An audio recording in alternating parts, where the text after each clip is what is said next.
6 నెలల్లో పెళ్లి పథకంలో చేరండి. మీ ప్రియమైన వారికి 6 నెలల్లో పెళ్లి చేయండి. కృష్ణ సాయి బ్రాహ్మణ వివాహ పరిచయ వేదిక బ్రాహ్మణులకు మాత్రమే. మరిన్ని వివరాలకి కాల్ 8855592015 లేదా 9000033390.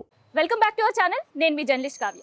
ఇక ఇయ్యాల సనత్ నగర్లోని 7 గుళ్ళకు వచ్చేసినాం. అయితే ఇది పేరుకు మాత్రమే 7 గుళ్ళు, కానీ ఇక్కడ దాదాపు 31 దేవాలయ సమూహం.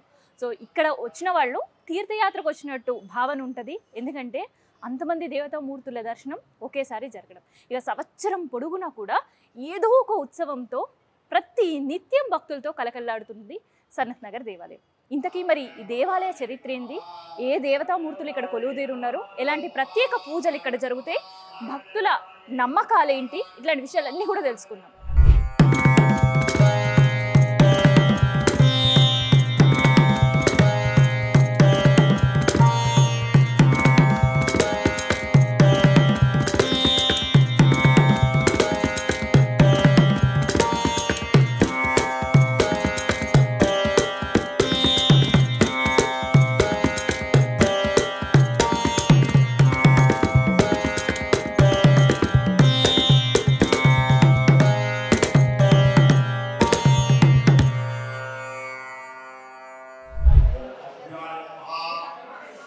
గోదాదేవి వెంకటేశ్వర స్వామి దర్శనం చేసుకున్నాం కదా.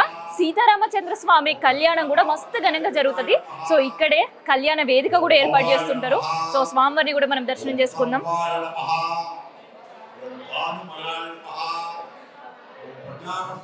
సో స్వామివారి దర్శనం వెంటనే మనకి చదువుల తల్లి సరస్వతి అమ్మవారు కొలువుదీరు ఉంటారనమాట. సో సరస్వతి అమ్మవారి దర్శనానికి కూడా చాలా మంది భక్తులు వస్తుంటారు. భాసరలో ఎట్లయితే ఏడాది పొడుగునా అక్షరాభ్యాసాలు జరుగుతాయో ఇక్కడ కూడా అదే ప్రత్యేకత. ఏడాది పొడుగునా కూడా అమ్మవారికి అక్షరాభ్యాసాలు జరుగుతుంటుంటాయి. అండ్ ప్రత్యేకంగా వసంత పంచమి నవరాత్రుల్లో అమ్మవారి అలంకరణ రోజు చాలా స్పెషల్ మూలా నక్షత్రం. సో ఒక్కసారి మనమందరం కూడా సరస్వతి అమ్మవారి దర్శనం చేసుకుందాం. అయ్యగారు ఇచ్చే హారతి అమ్మవారిని కూడా ఒకసారి దర్శనం చేసుకుందాం. సో సరస్వతి అమ్మవారు దీనాధారిణి అయి చాలా ప్రత్యేక అలంకరణలో మనకు కనిపిస్తుంది. అయితే ఇట్లాంటి అలంకరణ మనం కేవలం ఉత్సవాల టైంలోనే చూస్తాం, కానీ ఇక్కడ మాత్రం ప్రతి నిత్యం అమ్మవారు ఇట్లా వెండి కవచంతో భక్తులకు దర్శనమిస్తూ ఉంటారనమాట. సో సరస్వతి అమ్మవారి హారతి చూస్తున్నాం కదా. సో ఇక్కడ సనత్ నగర్ దేవాలయంలో సమూహం ఆలయాలకు సంబంధించి ప్రతిరోజు కూడా ఏదో ఒక ప్రత్యేకత ఉంటూనే ఉంటుంది, ఏదో ఒక పూజలు జరుగుతూనే ఉంటాయి. కార్తీక మాసం అంతా కూడా శివాలయంలో రద్దీ, నవరాత్రుల్లో నవదుర్గల పూజలు, అండ్ ఇవాళ ప్రత్యేకంగా అయ్యప్ప స్వామి కాబట్టి అయ్యప్ప స్వామి దర్శనం. సో మీరందరూ కూడా సరస్వతి అమ్మవారి దర్శనం చేసుకోండి, హారతులు తీసుకోండి.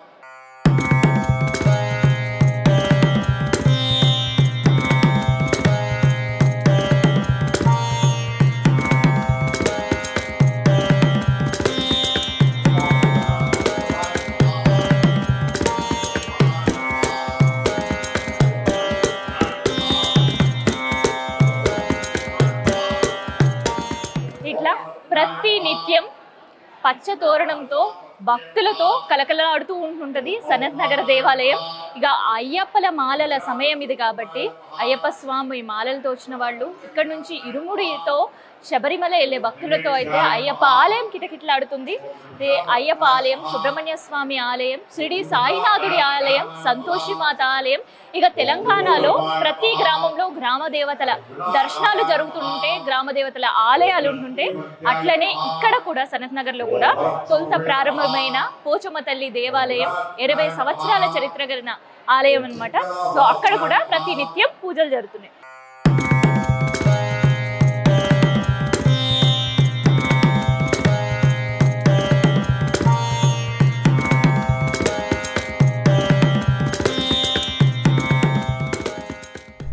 ఎక్కడే లేని ఇంకొక ప్రత్యేక ఆలయం ఏంటంటే కబీర్ దేవాలయం కూడా ఇక్కడ ఉంటది. ప్రతి శనివారం ఇక్కడ భజన కార్యక్రమాలు చాలా ఘనంగా జరుగుతాయి. అయితే శివరాత్రి రోజు మనం ఎట్లయితే ఉపవాస దీక్షలు జాగరణ చేస్తాము, ప్రతి శనివారం ఇక్కడ కూడా ఉపవాస దీక్షలు చేసి కబీర్ని దర్శనం చేసుకునే వచ్చేవాళ్ళు ప్రత్యేకంగా 7 గంటల నుంచి 12 గంటల వరకు భజన కార్యక్రమం, రాత్రంతా జాగరణ కార్యక్రమం చేస్తూ ఉంటారు. సో 80 సంవత్సరాల ముందు పడ్డ నాంది ఇప్పటికీ ఆ ఆనవాయితీ కొనసాగుతూనే ఉంది సనత్ నగర్ దేవాలయంలో. సో ఇవాళ దేవాలయం ప్రత్యేకతలో సనత్ నగర్ దేవాలయం ప్రత్యేకత, ఎవరైనా భక్తులు రావాలి అనుకున్న వాళ్ళకి ఉదయం 6 గంటల నుంచి మధ్యాహ్నం వరకు ఆలయం ద్వారాలు తెరిచే ఉంటే, మళ్ళీ సాయంత్రం 5 గంటల నుంచి ప్రారంభమయ్యే దేవాలయం రాత్రి 7:30, 8 వరకు కూడా తెరిచి ఉంటుంది అనమాట. ఇంకొక ప్రత్యేకం ఏంటంటే, ఇక్కడ వెంకటేశ్వర స్వామి కళ్యాణ వెంకటేశ్వర స్వామిగా భక్తులు కొలుస్తూ ఉంటారు. సో ఇక్కడ వచ్చి మొక్కుకున్న వాళ్ళకి ఖచ్చితంగా కళ్యాణం జరుగుతుంది అనేది ఒక భక్తుల నమ్మకం అన్నమాట. సో అందుకనే కళ్యాణ వెంకటేశ్వర స్వామి దర్శనానికి ప్రతి శనివారం రద్దీ ఇంత అంత కాదు, వేలాదిగా భక్తులు వచ్చి దర్శనం చేసుకొని వెళ్తూ ఉంటారు. అండ్ ఇంకొక ప్రత్యేకత ఏంటంటే, ఎవరైనా వాళ్ళ రాశులకు సంబంధించిన పూజల కార్యక్రమాలు కావచ్చు, హోమాలు కావచ్చు చేయించుకోవాలనే భక్తుల కోసం ఇక్కడ ప్రత్యేకమైన హోమగుండాలు కూడా ఏర్పాటు చేసారు. సో ఆ భక్తుల కోసం ప్రత్యేకంగా ఇక్కడ అర్చకులు హోమ కార్యక్రమాలు కూడా నిర్వహిస్తారు.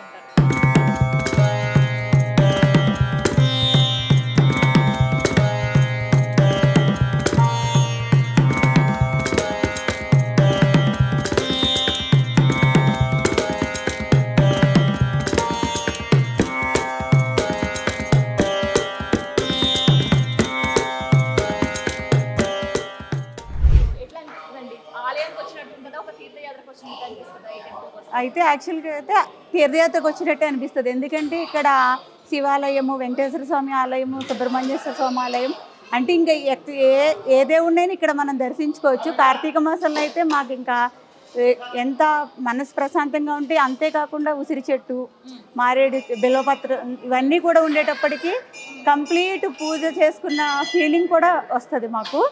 అంటే ఇప్పుడు సరస్వతీదేవి ఆలయం కూడా ఉంది ఇక్కడ. మూలా నక్షత్రం రోజు సరస్వతీదేవికి పూజ చేయడం, మండే అయితే అభిషేకాలు, సాటర్డే వెంకటేశ్వర స్వామి, ఇట్లా అంటే మనం ప్రతి దేవుణ్ణి కవర్ చేస్తారు. అంటే ఇప్పుడు ఒక్కొక్క టెంపుల్కి వేరే చోటకు కూడా వెళ్ళకుండా ప్రతి దేవుడు, ఇప్పుడు సుబ్రహ్మణ్య స్వామికి ఈరోజు సుబ్రహ్మణ్య షష్ఠి వల్ల మాకు అభిషేకాలు కూడా ఈ గుడిలో జరుగుతాయి. అలాగా మనం గణపతి ఆలయం ఉంది. సంకటహర చతుర్దశి రోజున ప్రతి మంత్ సంకటహర చతుర్దశికి ఇక్కడ అభిషేకాలు, గణపతి హోమం అవన్నీ కూడా బాగా జరుగుతాయి. మేమైతే రెగ్యులర్గా మంత్లీ వస్తాము, ముడుపు అది కూడా సమర్పించుకుంటాం. మాకైతే అంటే ఇక్కడ అంతేకాకుండా అన్నప్రాసన అలాంటి కార్యక్రమాలు, వివాహాలు కూడా జరుగుతాయి. అయ్యప్ప స్వామి టెంపుల్ కూడా ఇక్కడ ఇరుముడి కట్టడం అన్నీ బాగా జరుగుతాయి. మాకైతే ఒక కంప్లీట్ అంటే అందరిదే మనం కైలాసం ఈ అంటారు కదా, అవన్నీ కూడా మనం వైకుంఠం కైలాసం ఒకేసారి దర్శించుకున్న ఫీల్ అయితే వస్తుంది. ఎందుకంటే వెంకటేశ్వర స్వామిని, శివాలయాన్ని, శివుడి ఒకేసారి దర్శించుకుంటాం ఒకే దగ్గర. అంతేకాకుండా మిగిలిన దేవతామూర్తులందరూ కూడా ఉండడం వల్ల చాలా ఫుల్ ఫ్లెడ్జ్డ్ ప్రశాంతత అయితే వచ్చినట్టు అనిపిస్తుంది.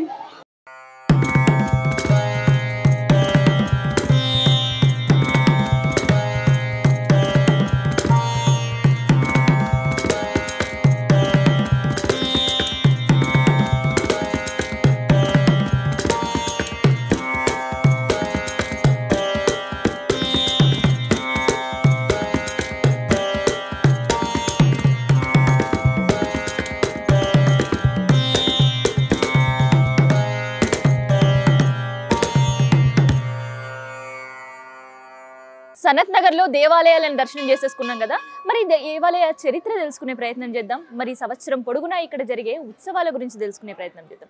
ఇక ప్రజెంట్ మనతోటి ఆలయ ప్రధాన అర్చకులు ఉన్నారు, ఒకసారి మాట్లాడదాం. నమస్కారం. సో సనత్ నగర్ దేవాలయం అనడానికంటే కూడా భక్తులతో మాట్లాడినప్పుడు మాకు ఏం చెప్తున్నారంటే, ఒక తీర్థయాత్రకు వెళ్ళినట్టు ఉంటుంది ఇక్కడికి వస్తే అని.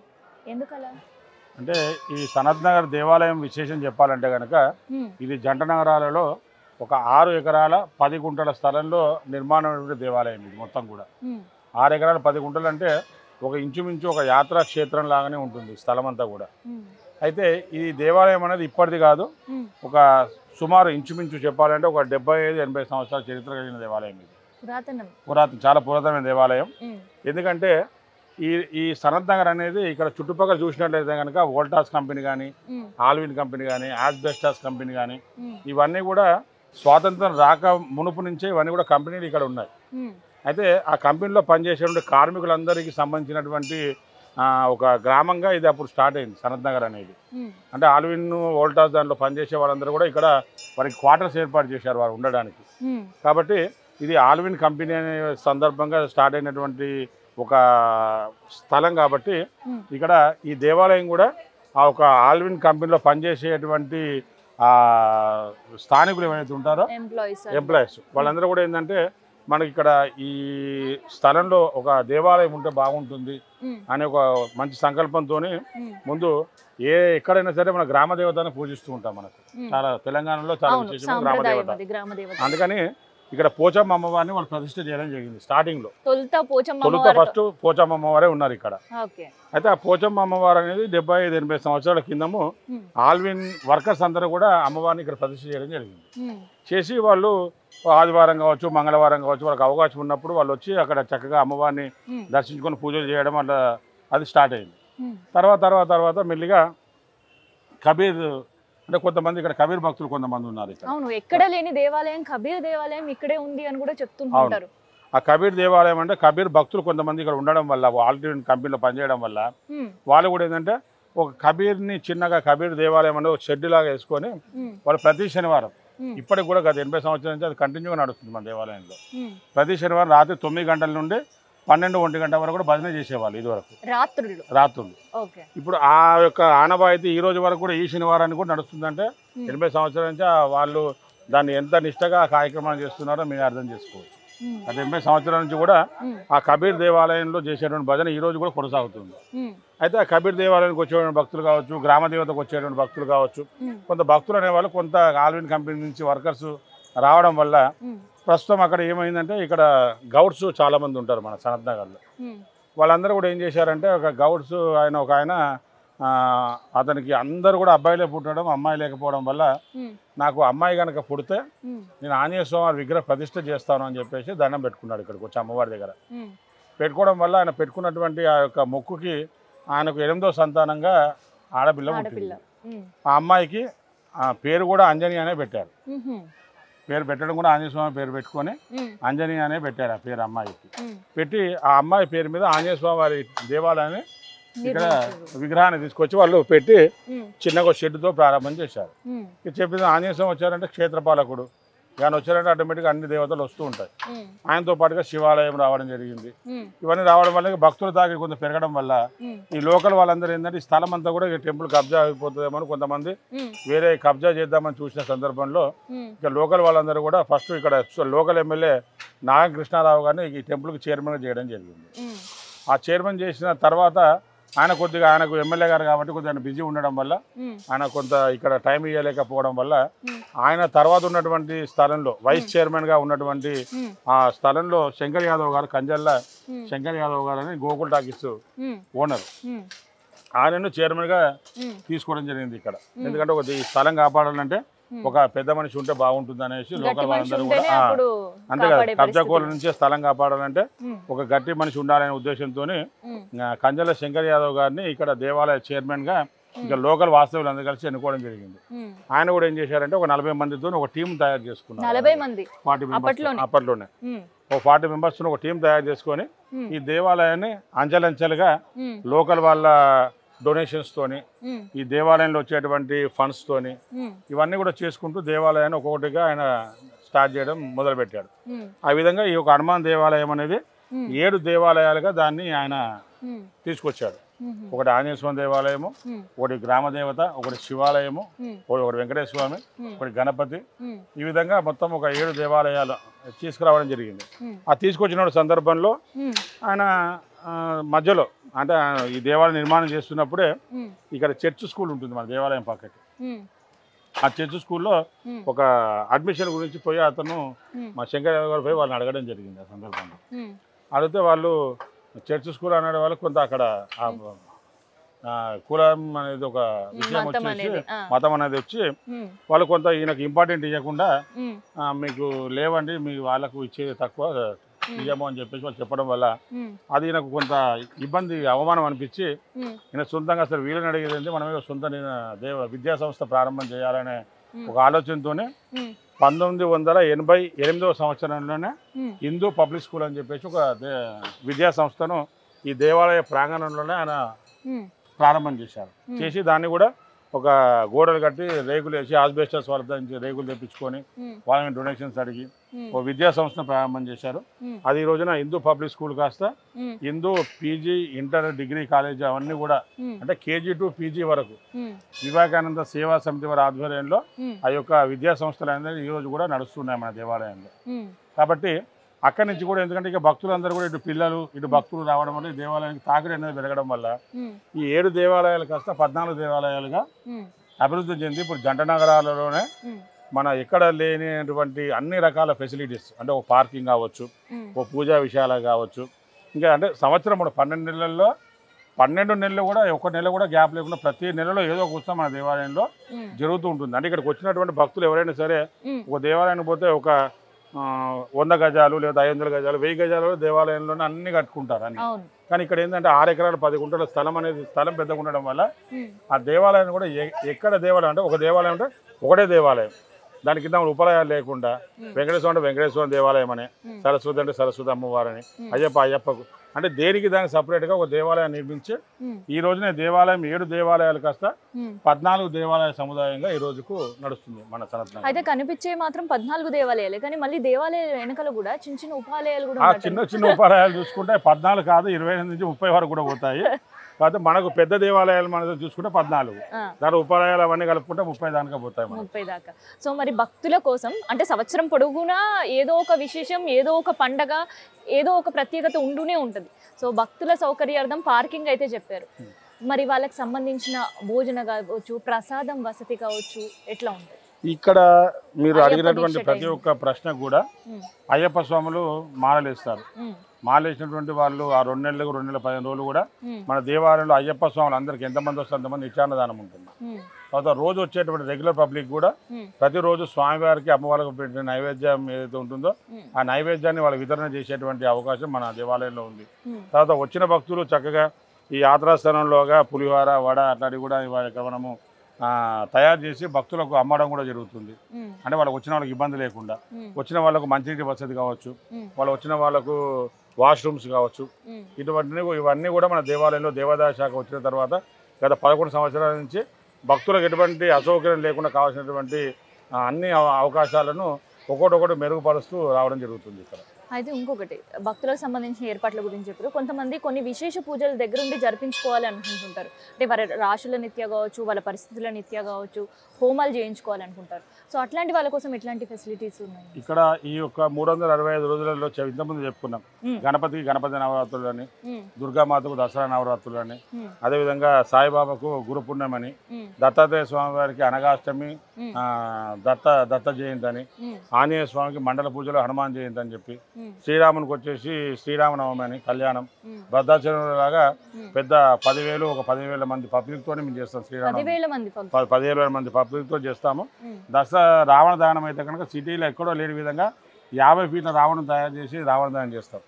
సిటీ మొత్తంలోనే మన హైయెస్ట్ పబ్లిక్ వస్తారు మన దగ్గర ఆ రోజు ఒక తక్కువ 30-40 వేల మంది మన దేవాలయం సందర్శిస్తారు రావణ దహనాన్ని వీక్షించడానికి. ఈ విధంగా అదే రకంగా వెంకటేశ్వర వారికి బ్రహ్మోత్సవాలని, ధనుర్మాసం అని, సరస్వతి అమ్మవారికి వసంత పంచమి, అదేవిధంగా అయ్యప్ప స్వామి చెప్పాలంటే మండల పూజలు, అదే మన 60 రోజులు కూడా స్వాములు చక్కగా మాలలు వేసుకోవడం, ఇరుములు కట్టుకోవడము, పడి పూజలు చేసుకోవడము, శివాలయంలో వచ్చేసి మహాశివరాత్రి, అదేవిధంగా కార్తీక మాసం 4 రోజులు చక్కగా శివునికి, సంతోషమాతకు సంతోషమాత పుట్టినరోజు సంతోషమాతకి, గ్రామదేవతకు బోనాలు. అంటే ఈ విధంగా ఎవరికి చూసుకున్నా కూడా మనకు ఉన్న నెలలు 12, మా దేవాలయం 14. మా ఇంకా దేవాలయం పూజలు ఎక్కువనే ఉంటాయి మాకు మా దేవాలయంలో. కాబట్టి ఇక్కడ ఎక్కడ ఏ భక్తుడు ఏ రోజు ఏ పూజలు చేసుకున్నా కూడా అంటే వారికి నవగ్రహ హోమం కావచ్చు, గణపతి హోమం కావచ్చు, లక్ష్మీ హోమం కావచ్చు, ఇత్యాది ఎటువంటి హోమాలు అయినా సరే, లక్ష్మీనారాయణ సుదర్శన యాగాలు, ఆయుష్ హోమము, రుద్రహోమము, గణపతి దత్తాత్రేయ హోమము, ఒకటని కాదు ప్రతి దేవునికి ఒక్కొక్క హోమాలు ఉన్నాయి. ప్రతి ఒక్క దేవానికి సంబంధించినటువంటి ఆ మూలమంత్రంతో ప్రతి దేవాలయంలో వాళ్ళు కోరుకున్నటువంటి విధంగా ఆ యొక్క భక్తునికి చక్కగా కూర్చోబెట్టి ఆ మూలమంత్ర హోమాలు చేసేటువంటి ప్రక్రియ గత 365 రోజులు మా దేవాలయం నడుస్తుంది.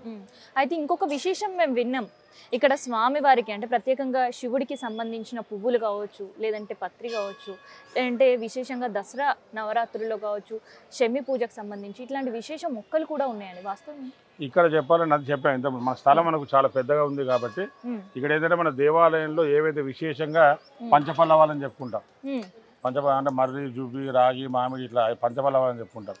అన్ని రకాల చెట్లు మన దగ్గర ఉన్నాయి, అన్ని రకాల పూల మొక్కలు మన దగ్గర ఉన్నాయి, తులసి వనం ఉంది. అంటే మనకు ఉన్నటువంటి స్థలాన్ని బట్టి గోశాల ముఖ్యంగా చెప్పాలంటే ఒక 50 ఆవులతో గోశాల నిర్మాణం చేశాం. ఆ గోశాలలో ప్రతినిత్యము కొన్ని వందల మంది వచ్చి గోసేవ చేస్తుంటారు. గోవులకు చక్కటి ఆహారాన్ని అందిస్తుంటారు. ఆ గోవులకు వచ్చేటువంటి పాలను కొంతమంది కొన్ని అమ్మడం జరుగుతుంది, కొన్ని దేవాలయాల్లో జరిగే అభిషేకాలు కూడా ఆ గోశాలలో వచ్చే పాలను వినియోగించడం జరుగుతుంది. ఇటువంటి ఎన్నో రకాల మంచి మంచి కార్యక్రమాలు మన సనాతన హనుమాన్ దేవాలయంలో ప్రస్తుతం కూడా నడుస్తున్నాయి.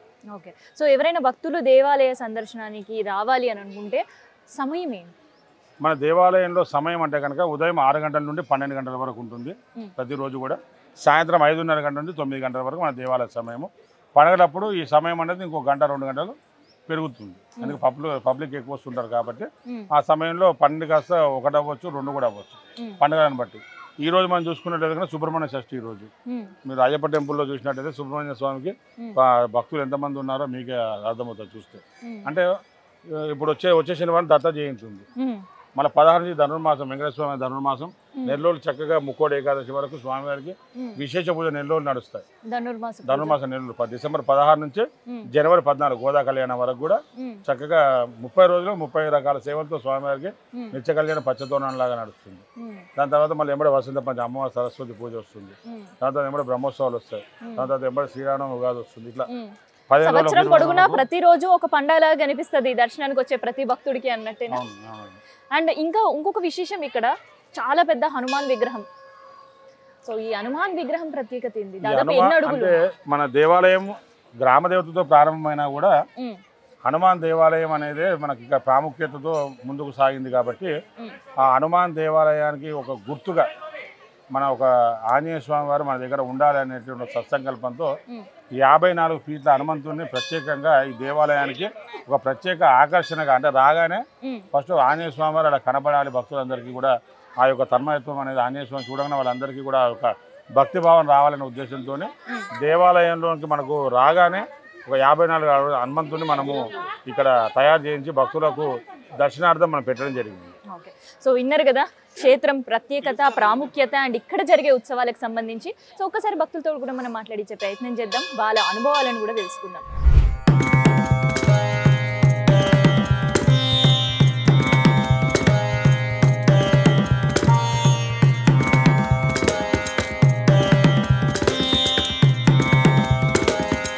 సనత్ నగర్ 7 టెంపుల్స్ నేను చాలా సంవత్సరాల నుంచి వస్తున్నాను.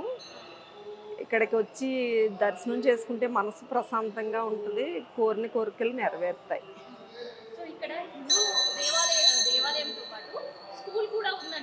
అవును అవును, హిందూ పబ్లిక్ స్కూల్ పక్కనే. స్కూల్స్ బాగుంటాయి, ప్లే గ్రౌండ్ ఉంది. వేరే స్కూల్స్కి ఎక్కడ ప్లే గ్రౌండ్ అది ఉండదు, ఇక్కడ స్కూల్స్కి ప్లే గ్రౌండ్ కూడా ఉంది, బాగుంటుంది.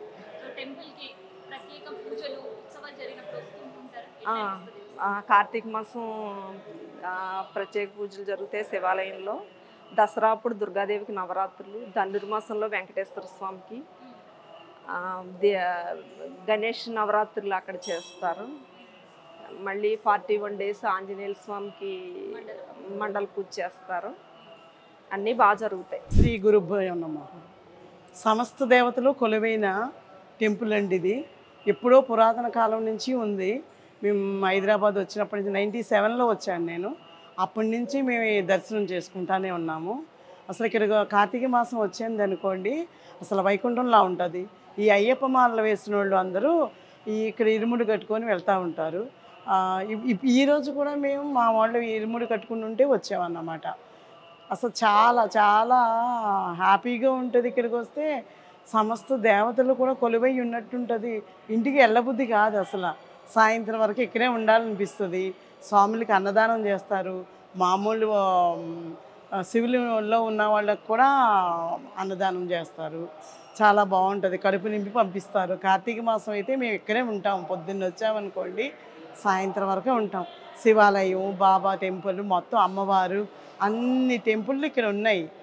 అందుకని చాలా చాలా హ్యాపీగా ఉంటుంది. ఇంకెక్కడికి వెళ్ళాలి అనిపించదు.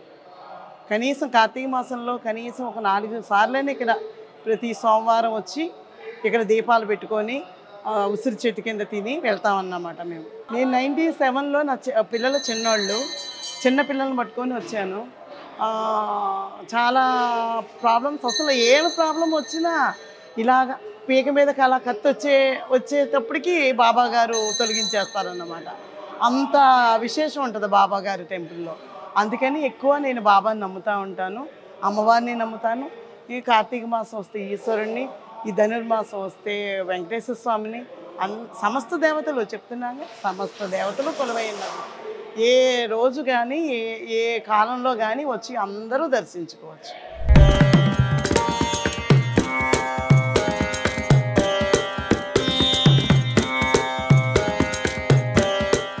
సో ఇది ఇవాళ సనత్ నగర్ దేవాలయ ప్రత్యేకత, చరిత్ర, భక్తుల నమ్మకం, దేవాలయ విశేషాలు. సో మరో ఆలయంతో మళ్ళీ కలుద్దాం. సో ఇట్లాంటి ప్రత్యేక ఆలయాల గురించి తెలుసుకోవాలనుకుంటే ఇంకెందుకు ఆలస్యం, ప్లీజ్ సబ్స్క్రైబ్ ఈహా తెలంగాణ.